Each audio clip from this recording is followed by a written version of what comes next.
ಕಾಪಾಡಿಕೊಳ್ಳಿ. ಏನಪ್ಪ ಅಂತಂದ್ರೆ ನಿಂದನೀಯ ಪದಗಳ ಪ್ರಯೋಗ ಆಗ್ತಾ ಇರ್ತಾವ. ಅದು ನಿಂದಿಸ್ಬೇಕಂತಲ್ಲ, ಆ ಭಾಷೆ ಶೈಲಿನ ಹಂಗದ.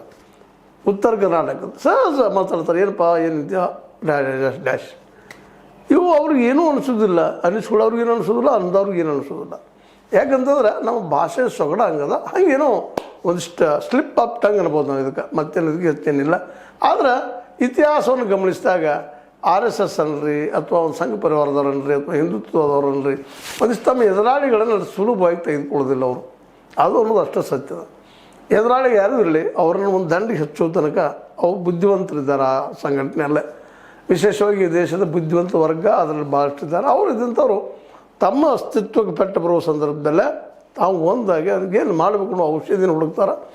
ಆ ಮೂಲಕ ಅವ್ರಿಗೆ ಏನಪ್ಪ ಅಂದ್ರೆ ಒಂದು ರೀತಿಯಿಂದ ಆ ಫೀಲ್ಡ್ ಹಿಂಸರಿಯುವಂಥದ್ದು, ಅಥವಾ ಕೆಲವೊಮ್ಮೆ ಅವ್ರು ಹೇಳಿದ್ರೆ ಮಣ್ಣು ಮಾಡ್ತಾರೆ, ಮತ್ತೇನು ಅಂತಾರೆ. ಅವು ಆದಂಥ ಸಾಧ್ಯತೆಗಳು ಇಲ್ಲ ಅಂತೇಳಿ ಭಾಳ ಜನ ಮಾತಾಡಕ್ಕೆ ಬರ್ತಾ ಇದ್ದಾರೆ. ಅದಕ್ಕಾಗಿ ಇವತ್ತು ಖರ್ಗೆ ಅವರು ಈ ಸಮಸ್ಯೆಯನ್ನು ಮೈ ಮೇಲೆ ಹೇಳ್ಕೊಂಡ್ರು ಅಂತೇಳಿ ನೊಂದು ಕೇಳೋ ಪರಿಸ್ಥಿತಿ, ಪ್ರಶ್ನೆ ಏನು ಅವಶ್ಯಕತೆ ಇವರಿಗೆ ಅನ್ನುವಂಥದ್ದು. ಯಾಕಂದ್ರೆ ಯಾರೂ ಕೇಳಿದಾಗ ನೀವು ಯಾಕೆ ಕೇಳ್ತೀರಿ ಅನ್ನುವಂಥ ಭಾವ ಭಾಳಷ್ಟು ಜನರಲ್ಲಿದೆ, ಇಲ್ಲಂತಲ್ಲ. ಸಹಜದ ಇವತ್ತು ನಮ್ಮಲ್ಲಿ ಏನಾಗ್ಯದಪ್ಪ ಅಂತಂದ್ರೆ, ಇವತ್ತು ಚಳವಳಿ ಮಾಡೋದಾಗಲಿ, ಮತ್ತೇನಾಗಲಿ, ಒಂದು ಪ್ರಶ್ನೆ ಮಾಡೋದಾಗಲಿ, ಬೆಳೆದಿತ್ತವ್ರು ಪ್ರಶ್ನೆ ಮಾಡೋಕೆ ಹೋಗಿ ನಾವು ಯಾಕಪ್ಪ ತೊಂದರೆ ಹೇಳ್ಕೊಳ್ಳುವಂಥ ಮನೋಭಾವ ಆಗಲಿ.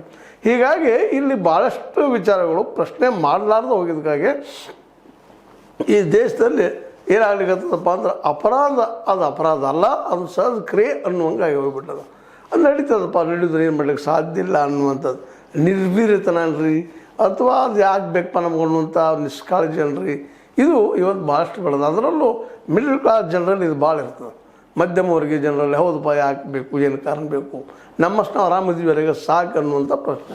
ಹೀಗಾಗಿ ಅನೇಕ ಸಮಸ್ಯೆಗಳಿಗೆ ಇದೇ ಒಂದು ಕಾರಣ ಆಗಿದೆ ಅಂತ. ಇವತ್ತು ಭ್ರಷ್ಟಾಚಾರ ರೀತಿಯಾಗಿ ಬೆಳೆದ ಕಾರಣ, ಇವತ್ತು ಅಪರಾಧೀಕರಣ ರಾಜಕೀಯದಲ್ಲಿ ಹೆಚ್ಚಾಗೋದು ಕಾರಣ, ಇವೆಲ್ಲನೂ.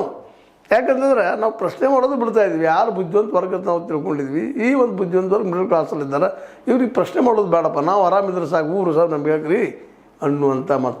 ಲೋಕದ ಲೋಕವ ನೀವೇಗಿದ್ದಿದ್ವಿ, ನಿಮ್ಮ ತನುವ ಮನೋ ಸಂತೈಸಿಕೊಳ್ಳಿ ಅಂತ ಅಕ್ಕಮದಿಯವರು ಹೇಳಿದ ಮಾತನ್ನು ಹಿಂಗೆ ಅಪ್ಲೈ ಮಾಡುವಂಥ ಜನನೂ ಭಾಳ ಆಗಿದ್ದಾರೆ. ಆ ದಿಶೆಯಲ್ಲೇ ರಮೇಶ್ ಜಿಗಜಿಣಗಿ ಅವರು ಹೇಳಿದ್ದು ಯೋಗ್ಯನೂ ಅದು ಇಲ್ಲ ಅಂತಲ್ಲ. ಆದರೆ